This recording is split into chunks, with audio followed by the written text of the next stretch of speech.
Hey, Troy Carruthers here, doing something a little bit different today. I'm actually working on a John Deere D130 from 2013.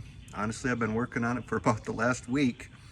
My neighbor brought it over to me and had complaints that it started fine. It would run great on full choke, but as soon as it warmed up and you took it off full choke, it would sputter out and die. Only ran when it had full choke, and obviously when you're choking an engine it doesn't run great, doesn't have the proper power to really cut the grass, so wasn't working out for her real well. So long story short, we've kind of pointed the finger at fuel and probably the ethanol starting to cause problems with the plastic fuel tank and the plastic inline fuel filter and the rubber lines and such. So started with a good carburetor cleaning as suggested by YouTube, and I love YouTube. I've got just enough mechanical aptitude to be dangerous, so did a little bit of YouTube research and pointed first of all at the carburetor and cleaning the jets and cleaning the float and the bowl, and did all that, put it all back together. Still only ran on full choke. Now I'm starting to get a little embarrassed, so I did a little more YouTube investigation, and YouTube mentioned cleaning the fuel tanks, the fuel lines, making sure the fuel filter and the fuel pump were new, and so again bought some parts, put a new fuel pump on there, cleaned all the lines, ended up actually even replacing the carburetor. My neighbor, she said, go ahead and put a new carburetor on there, you never know. So put a new carburetor on there, new fuel pump, new fuel filter, made sure all the lines were clean, made sure there was fresh gas in there. Still wouldn't run right. Now I'm getting real embarrassed.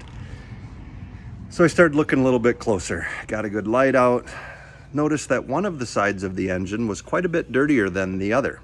So this side of the engine, in and around the top of the block area, I had even noticed this little vent line from this overhead valve cover was getting all cracked on the edge here. So I bought a new one of those. But then looking on the other side of this, I noticed a lot of dirt and debris had been collecting on top of that piston, on top of that engine cylinder wall. So oil mist was getting onto the top of the engine, dust was settling on top of the engine and making it look quite dirty.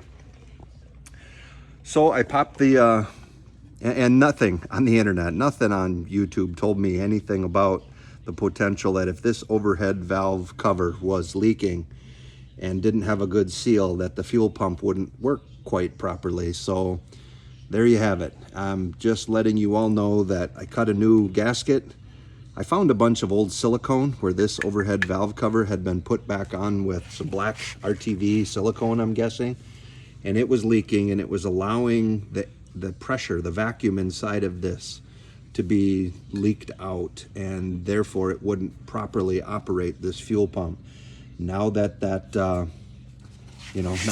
gasket's been replaced, I've got a pile of parts here that probably didn't need to be replaced, but like I said, long story short, as you can tell here, I'll jump on the machine here real quick, set her to choke, start the engine.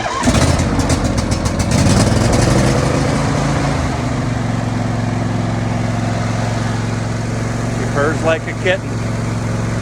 So once again, for all of you that are working on any kind of a small engine that only runs on full choke, if you've got an overhead valve engine, make sure those gaskets on that overhead valve cover are in good shape. Take care. Bye now. Go Brewers.